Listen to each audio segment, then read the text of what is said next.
নমস্কার, আমি সুচারু আপনাদেরকে স্বাগত জানাই ফুটবলের ট্রাম্প কার্ডে। আর ফুটবলের ট্রাম্প কার্ডে আজকে আমরা আলোচনা করব পেছন থেকে যারা খেলাটা পরিচালনা করেন, কেউ চুইংগাম চেবাতে চেবাতে, কেউ তার প্রশিক্ষণে থাকা প্লেয়াররা যখন কাঙ্ক্ষিত গোলটা পেয়ে যায় একেবারে হাতটা তুলে ধরে এইভাবে সেলিব্রেশন করেন সাপোর্ট স্টাফদের সঙ্গে, আবার কেউ নিজেদের ভেতরের যে আনন্দ সেই আনন্দটা বুঝতে দেন না, একেবারে কড়া হেড টিচারের মতো ভূমিকা নেয়। হ্যাঁ, ঠিক ধরেছেন, কোচের কথা বলছি। আমরা অতীতেও দেখেছি তাবর তাবর কোচ, লুই ফিলিপ দি স্কলারিওর কথা আমরা জানি। আবার আমরা দেখেছি মারাদোনাকেও আর্জেন্টিনার জন্য কোচিং করতে। আবার বর্তমানে আমরা দেখছি স্কালোনিকে কোচিং করতে, আমরা দেখছি আনসেলোত্তিকে কোচিং করতে দেখেছি। আমরা এছাড়াও বিভিন্ন তাবড় কোচকে দেখেছি তার দলকে মোটিভেট করা এবং মুহূর্তের মধ্যে প্ল্যান অফ অ্যাকশন বদলানো, সাবস্টিটিউট হিসাবে কাকে ফ্রেশ ইনপুট হিসাবে লেগে পাঠাচ্ছে, কাকে মাঠে প্রবেশ করাচ্ছে ফ্রেশ লেগ, এই সমস্ত কঠিন কঠিন সিদ্ধান্তগুলো কোচ নিয়ে থাকেন। এবং ম্যাচের ছক, ম্যাচের ফরমেশনস কী হবে, কীভাবে প্লেয়াররা খেলছে, কে কোন ফর্মে রয়েছে, বেস্ট প্লেয়ারদেরকে তুলে নিয়ে আসা, এই সবটা কিন্তু কোচ করে থাকেন। তাই কোচেদের কৃতিত্ব অস্বীকার করার নয়। ফলে যে টিমই সাফল্যের শিখরে পৌঁছক না কেন, এখন একেবারে আমরা বলা যেতে পারে আর এক অন্তিম পর্বের দিকে ধীরে ধীরে এগোচ্ছি। এবং ওয়ার্ল্ড কাপের মতো এত বড় একটা টুর্নামেন্ট এই মুহূর্তে একেবারে শেষ পর্যায়ের বলা যেতে পারে। একদিকে ফ্রান্স স্পেন, অন্যদিকে আর্জেন্টিনা ইংল্যান্ড, আর তারপরেই ফাইনাল। সেই কাঙ্ক্ষিত ফাইনালের আগে আজকে নেপথ্যের কাহিনী, কোচেদের কাহিনী, কোচেদের নিয়ে বিশ্লেষণ, কথা আমরা শুনব। কোন কোচ কত বেশি সাফল্য নিতে পেরেছেন, কোন কোচের চ্যাম্পিয়ন্স লাকটা খুব ভালো, সেটা নিয়ে আজকে কথা হবে। এবং অবশ্যই কথা হবে ফ্রান্স স্পেন ম্যাচ নিয়ে, তারা কিভাবে তারা এগিয়ে চলছেন। এবং আজকের ফ্রান্স স্পেন ম্যাচ নিয়ে আমাদের রয়েছে বিশেষজ্ঞদের মন্তব্য। সেই বিশেষজ্ঞকে আপনারা চেনেন, সেই বিশেষজ্ঞ আমাদের জন্য ভিডিও বার্তা পাঠিয়েছেন, সেই ভিডিও বার্তা থাকবে। তবে আমরা চিরাচরিত আলোচনাটা যেভাবে শুরু করি আজকেও একই রকমভাবে সেই আলোচনা শুরু করব। আমাদের সঙ্গে রয়েছেন আমাদের বিশিষ্ট ক্রীড়া সাংবাদিক তথা আর প্লাসের সিনিয়র সাংবাদিক যশবন্ত বিশ্বাস, তার সঙ্গে কথা বলবো এবং বুঝে নেওয়ার চেষ্টা করব গ্রাউন্ড রিয়ালিটিটা। আমরা যশবন্তদার সাথে কথা বলবো। যশবন্তদা, প্রথমেই আমি যে ইন্ট্রো দিয়ে শুরু করলাম, এটা তো ঠিক, কোচেদের ব্যাপক ভূমিকা থাকে। মাঠের বাইরেও তারা যেন এক খেলা খেলেন, মনের খেলা, চাপের খেলা, টেনশনের খেলা, অ্যাড্রিনালিনের খেলা তারা খেলেন। তুমি কোচ নিয়ে কিছু বলবে বলছিলে আজকে। 4টে দল ঝকঝকে তকতকে, কালকেই পরিষ্কার হয়ে গেছে ফিফা র্যাঙ্কিংয়ে 1, 2, 3, 4 তারাই কিন্তু এই শেষ 4-এর লড়াই চলছে। তুমি তুল্যমূল্য বিচারের কথা বলেছো, কে কোন অ্যাডভান্টেজে আছে সে কথা বলেছো। এখন যেটা জানতে চাইবো যে সবচেয়ে সফল কোচ এইবারের বিশ্বকাপের নিরিখে কে এখন এবং কেন? দেখো, সেটা যদি বলতে চাও, দেখো মানে অ্যাজ পার দ্য পরিসংখ্যান দুটি দলই ম্যাচ হারেনি। তারা নিজের যোগ্যতায় কিন্তু আমরা বলি শেষ 4, কিন্তু অ্যাকচুয়ালি তো প্রথম টপ 4-এ চলে এসছে। এবং অদ্ভুতভাবে, যেটা কালকে আমরা প্রতিবেদনে দেখিয়েছি গ্রাফিক্স দিয়ে, যে মাঠের বাইরে একাধিকবার যুদ্ধ, কিন্তু মাঠের মধ্যে যুদ্ধতে প্রথমবার ওয়ার্ল্ড ফুটবলে সুচারু 1, 2, 3, 4 অর্থাৎ স্পেন, আর্জেন্টিনা, ইংল্যান্ড এবং ফ্রান্স। এটা কোনো দিন হয়নি আজ পর্যন্ত, এত বছর, 96 বছরের বিশ্বকাপ চলছে, 30-এ হচ্ছে 100 বছর। কিন্তু অদ্ভুতভাবে তোমাকে এবার প্রশ্ন করি, কালকে আমরা দেখেছি যে 38 বার মুখোমুখি স্পেন, সেখানে এগিয়ে 18 বার, 13 বার ফ্রান্স, রাইট? কিন্তু দুই দলের মধ্যে প্রথম আর শেষ এইটা যদি মেজারমেন্ট করি, কোন দল জিতেছে? কোন দল আপনারা বলতে পারবেন? গুগল না দেখে বলতে হবে না, বেশিক্ষণ করে লাভ নেই। প্রথম 30শে এপ্রিল 1922 সাল মুখোমুখি হয়েছিল প্রথমবারের মতো বিশ্বকাপ, মানে দুই দেশের লড়াইয়ে ফ্রান্স এবং স্পেন। সেখানে কিন্তু স্পেন 4-0 গোলে বাজিমাত করে। এবং শেষ যেটা পরিসংখ্যান বলছে যে উয়েফা ন্যাশনাল লিগ ফাইনাল, তাতে স্পেনের এই মুহূর্তে যে গোল্ডেন বয়, তার কি কলকাতা যোগ না যোগ সবটা আমরা দেখিয়েছি। এর জন্য কিন্তু 5-4 গোলে জয়লাভ করে, সেটাও কিন্তু স্পেন। অর্থাৎ দুই দেশের মধ্যে যে একদম প্রথম সাক্ষাৎকার, তাতেও স্পেনের বাজিমাত ছিল। শেষ যেটা বড় কাপ, ইউরো কাপ, উয়েফা, সেটাও কিন্তু স্পেনের জয়, এবং পরিসংখ্যানও তাই বলছে। তো কালকে অর্থাৎ হিসেব মতো আজকে রাতেই এই যে দুই দেশ মাঠে নামছে, এবং তুমি যারা বারবার আলোচনা করছে আমরা, কোচ এবং তার সঙ্গে স্ট্র্যাটেজি, 649 মিনিটের রেকর্ড কিন্তু স্পেন কিন্তু গোল খায়নি, আর যা গোল খেয়েছে মাত্র একটা। এটা কিন্তু ফ্রান্সকে ভাবাচ্ছে। এবার দেখো দুই দেশের যে কোচ দে লা ফুন্তে এবং দিদিয়ের দেশো, আমরা পরিসংখ্যান দেব এক্ষুনি, রেকর্ড দুজনের কাছেই। ধরো এই ম্যাচটা যদি ফ্রান্স জেতে, তাহলে জার্মানি আর ব্রাজিলকে ছোবে পরপর 3টে বিশ্বকাপের ফাইনালে আসার, সেটা ফ্রান্সের কাছে আছে। আবার একইভাবে ইউরো এবং নিজের দেশের খেলা অর্থাৎ বিশ্বকাপের খেলা অপরাজিত যদি 7বার জয়লাভ করে, তাহলে ইতালিকে টপকে যাবে। তেমনি দিদিয়ার দেশর 26টা, ওটা বলে manager, as a manager Didier দেশর যে কৃতিত্ব 26তম ম্যাচ, এটা যদি টপকে যায়, তাহলে তখন ছিল অধুনা পশ্চিম জার্মানি, তখন তো জার্মানির দুটো ভাগ ছিল সুচারু, হেলমুট শোন, তাকে টপকে যাবে।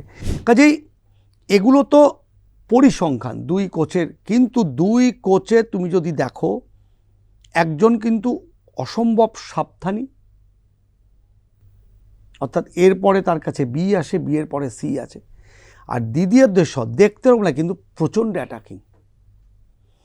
এবার দেখো তুমি যদি বলো অ্যাটাক হচ্ছে সব থেকে বড় ডিফেন্স, তুমি প্রতিপক্ষের ওপর যদি বুলডোজার চালিয়ে যাও প্রথম থেকে, সে ক্ষমতা ফ্রান্সের আছে। ঠিক রাইট, কারণ দেমবেলের মতো প্লেয়ার আছে, এমবাপের মতো বিশ্বসেরা প্লেয়ার, এবং গোল্ডেন বুট গোল্ডেন বলের লড়াইতে সেরা, প্রত্যেক ম্যাচে গোল করছে।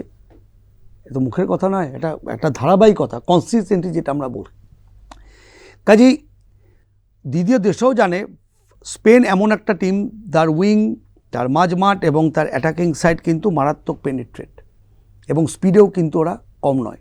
এই যে তিকি তাকাই, যে আচ্ছা ছোটো জায়গার মধ্যে পাস খেলে দ্রুত জায়গা পরিবর্তন, অফ দ্য বল রান, এই যে বিষয়গুলি স্পেন কিন্তু অত্যন্ত ধুরন্ধর, এবং এগুলো নিয়েই কিন্তু আমাদেরকে, যেটা তুমি বললে, বেলজিয়াম থেকে কলকাতা একাধিকবার কোচিং করিয়েছেন Philip the rider.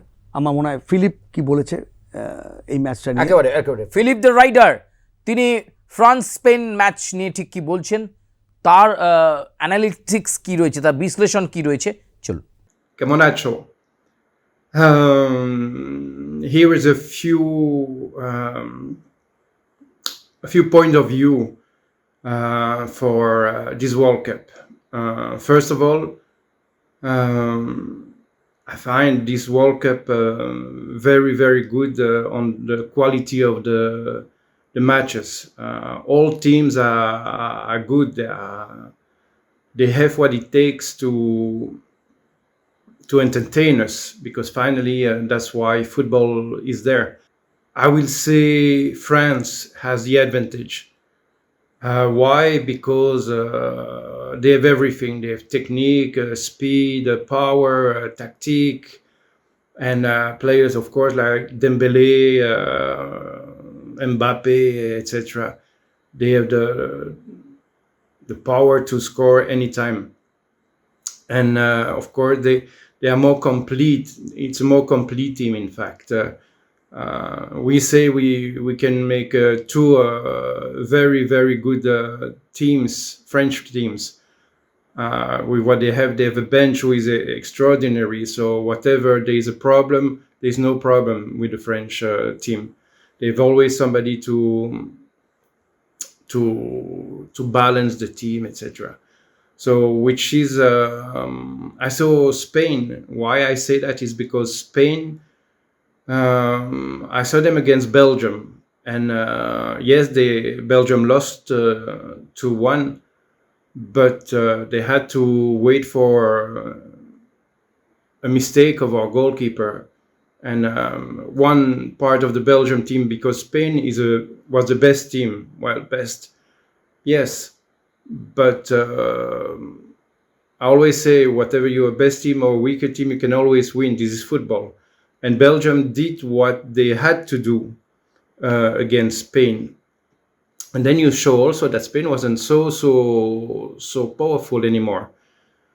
And again, it's only at the 88 minutes, after 88 minutes, that that Belgium conceded the goal, and it's a mistake it's a mistake about a young goalkeeper who came in, because Courtois, which is the best goalkeeper in the world at the moment, was a little bit injured, and the coach wanted to change, so we did, but it cost us. Could Belgium maybe win against Spain? I will say yes, because Belgium had a lot of difficulties. Onana was not there; he was injured right at the beginning of the warm-up. The captain of Belgium, Tielemans, was also injured, etc. So it's a lot of problem. But of course, the Belgium team wasn't as good as the 2010 team. That's for sure. Okay, we don't have a player like Eden Hazard anymore in the team. No, and that's very, very important to have certain players like that. So we didn't. But anyway, Spain, good team, but not as good as the generation just before, with Xavi, Iniesta, Piqué, Pujol, etc. All that team, even a striker like Raúl, is not there anymore. But still, it's a very good team. আচ্ছা, এবার ধরো এই যে Philip কি বললাম, আমরা শুনলাম, ফিলিপের কথা তো পরিষ্কার, দুটো দলকেই তুল্যমূল্য উনি রেখেছেন, কিন্তু আমার যেটা মনে হচ্ছে যে কোথাও না কোথাও আজকে কিন্তু 1% বিচারে আমি স্পেনকে এগিয়ে রাখবো, বিকজ ওর ডিফেন্সটা কিন্তু রক সলিড। আবার ধরো এই কিলিয়ান এমবাপের মতো ডিভাস্টেটিং যারা ফুটবল, যাদের মারাত্মক স্পিড, দেমবেলের মতো এরকম সুযোগ সন্ধানী, তার ডান পা বাপা গোলার মতো চলে, এই ডিফেন্সকে কিন্তু চুরমার করতে পারে এই মতো প্লেয়ার। কাজে এটাও কিন্তু একটা গেম প্ল্যান দে লা ফুয়েন্তে থেকে সাজাতে হবে। আর এখনকার ফুটবলে ম্যান মার্কিং করে তুমি কিছু করতে পারবে না, অর্থাৎ 1:1 ওদের যা শরীরের পাওয়ার, ওদের যা তাকাত এবং যা বুদ্ধি, যা স্পিড, কাজে তোমাকে জোনাল মার্কিং ওকে কিন্তু ওই মতোই কিন্তু করতে হবে। বা ওর কাছে বলটা কম যায়, বা বলটা যখনই যায় নিজের অর্ধে প্লেয়ারকে বাড়িয়ে, ফুটবলের সংখ্যা বাড়িয়ে খুব দ্রুত নেবে আসাটা, অর্থাৎ খেলার ফর্মেশন কিন্তু চেঞ্জ হতে পারে। যে অনেকটা সামনের থেকে অপারেট করলো এমবাপে, তার কিছুটা তলায় জায়গা রেখে দেমবেলে, সেই মতো মাঝমাঠ সাজলো, তারপর ডিফেন্স, এরকম ফর্মেশনও কিন্তু তুমি দেখতে পারো। কাজে সব মিলিয়ে মিশিয়ে দুই যুযুধান এবং ইউরোর দুই দেশের যে ইতিহাস, যে লড়াই, আবার কিন্তু তবে দে লা ফুয়েন্তের এই যে একটা কাহাবাত আছে, মিথ, যে ইউরো জিতলে বিশ্বকাপ জেতে না, বা বিশ্বকাপ জিতলে ইউরো জেতে না, এটা দেল বসকে কিন্তু ভেঙে দিয়েছিল সেই সময়। ফ্যাব্রিগাস, জাভি, ইনিয়েস্তা, পুয়োল, পিকে, গোলে ক্যাসিয়াস, মানে মারাত্মক টিম। তো এইটা কিন্তু এবার আবার, কারণ লাস্ট যে পরিসংখ্যান বললাম তাতে কিন্তু এই মিকেল মরিনো কিন্তু বাজিমাত করে গেছিল, আজকেও পারবে কি না। আর যেহেতু লাল হলুদ যে রঙটা কাকতালীয় হলো আমাদের শতাব্দী প্রাচীন দল ইস্ট বেঙ্গল, তার খুব প্রিয়, কাজে এখানকার যারা সাপোর্টার আমার মনে হয় কিছুটা স্পেন একটু, এবং তুমি যেটা বলছো আমাদের যে অফিস, এই অফিসের চারপাশে কিন্তু দু দশেরই কিন্তু স্পেকটেটার্স, তাদের কিন্তু উপস্থিতি আমরা দেখছি। তবে এইটুকু বলতে পারি আমার অভিজ্ঞতা থেকে, বা বিশ্বকাপ না কভার করতে গিয়ে টিভি দেখে বা অ্যানালাইসিস করে যে এতদিন অভিজ্ঞতা সুচারু, স্পেন এবং ফ্রান্স একদম কাঁটায় কাঁটায় টাক্কার, বলে না কাঁটে কাঁটে পে টাক্কার, সেটাই হবে। আর তাহলে সফল কোচ কাকে বলা যেতে পারে? দেখো, সফল কোচ দেখতে গেলে দুজনে, দিদিয়ার দেশাও ওয়ার্ল্ড কাপ দিয়েছে কিন্তু ফুয়েন্তে এখনও পায়নি, কিন্তু ফুয়েন্তের কাছে চ্যালেঞ্জটা অনেক বেশি কঠিন, কারণ দিদিয়ার দেশ অলরেডি প্রুভ যে উনি ওয়ার্ল্ড কাপ দিয়েছেন, এবং তিনি যে ওয়ার্ল্ড কাপ পেয়েছিলেনও, জিনেদিন জিদানের তখন সহযোদ্ধা ছিলেন, সেই যে মাথা দিয়ে ঢুসো ইতালিকে, বিখ্যাত ঘটনা। তবে এমন কিছু ঘটনা ঘটতে পারে যেগুলো আমরা কান্ট এক্সপেক্ট, কারণ এবছর ওয়ার্ল্ড কাপে রেফারি নিয়েও কিন্তু প্রচুর কথা উঠছে, তো এটা ফিফার কাছেও চ্যালেঞ্জ, এবং যে রেফারিরা খেলাবেন তাদের কাছে চ্যালেঞ্জ। ভার প্রযুক্তি নিয়ে যে কথা উঠছে, ভারটা কতটা ভার বহন করবে এই ম্যাচে সেটা সব মিলিয়ে। নিঃসন্দেহে তাকিয়ে থাকতে হবে। তবে দ্বিতীয় যেহেতু উনি করে ফেলেছেন, ধরো তুমি একবার একটা কিছু পেয়ে গেছো, ওয়ার্ল্ড কাপ পেয়ে গেছো, হ্যাঁ আরেকটা পাওয়াটা সেটা আরেকটা ব্যাপার, আর কেউ পায়নি তার যে খিদেটা সেটাও কিন্তু একটা ব্যাপার। আবারও বলছি, এন্ড অফ দ্য ডে ভুল হতে পারে, সেটা সময় বলবে। আমার হিসেবে 51% আমি স্পেনকে রাখবো ম্যাচ জেতার ক্ষেত্রে, 49% ফ্রান্স। মানে 2% তফাৎ বলছো? 1-2% তফাৎ। কি রে, তোর বেশ র্যাশ হয়েছে দেখছি। হ্যাঁ রে, কি করব বলতো, র্যাশগুলো কিছুতেই কমছে না। অনেক কিছু ইউজ করলাম তবুও কমছে না। আমার মনে হয় তোকে কোনো একজন ভালো ডার্মাটোলজিস্টের কাছে দেখানো উচিত। তুই ঠিক বলেছিস, কিন্তু কোনো ভালো ডার্মাটোলজিস্ট থাকলে একটু সাজেস্ট কর না প্লিজ। এই তোর তো একবার র্যাশ হয়েছিল না? তুই কোথায় দেখিয়েছিলিস? তুই একবার গৌরীদেবী হসপিটালসে দেখাতে পারিস, ওখানে ভালো এক্সপিরিয়েন্স ডার্মাটোলজিস্ট আছে। আমারও সেম প্রবলেম হয়েছিল, এখন ওখানে ট্রিটমেন্ট নিয়ে আমি এখন ঠিক আছি।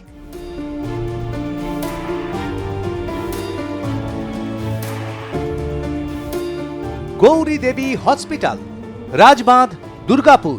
যোগাযোগ 8001003333, 8001113333।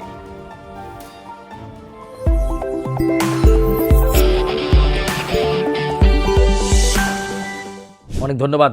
আমরা কথা বলছিলাম আমাদের সিনিয়র সাংবাদিক যশবন্ত বিশ্বাসের সঙ্গে, এবং ফ্রান্স স্পেন এই ম্যাচ চিত্তাকর্ষক ম্যাচ, এবং সেখানে তুল্যমূল্য বিচারে কিন্তু স্পেনকে এগিয়ে রাখছে যশবন্ত বিশ্বাস। কিন্তু আমি বলবো আমার বিচারে কিন্তু যশবন্তদা ফ্রান্স কিছুটা হলেও এগিয়ে থাকবে, কারণ এমবাপ্পে এবং দেমবেলের জুটি এই ফ্রান্সকে এগিয়ে দেবে। দেখা যাক কে ঠিক হয়। লাভি ইয়ামাল, মিকেল মরিনো এরা কিন্তু ছেড়ে দেওয়ার পাত্র নয়। নিশ্চয়। তবে দেখা যাক, দেখুন আমাদের মধ্যে এই রাইভালিটি আছে, কি বুঝতেই হয় পারছেন দেখা যাক। দর্শকরা। আজকে আমার বাজি, ওই দুই দেশের, আজকে আমার বাজি ফ্রান্স, আজকে আমার বাজি স্পেন। আজকে ফুটবলের ট্রাম্প কার্ড এই পর্যন্তই। আপনাদের সঙ্গে আবার পরবর্তী প্রতিবেদনে দেখা হচ্ছে, তবে আপাতত বিদায় নিচ্ছি। ধন্যবাদ, সঙ্গে থাকবেন, দেখতে থাকবেন। নমস্কার, ধন্যবাদ।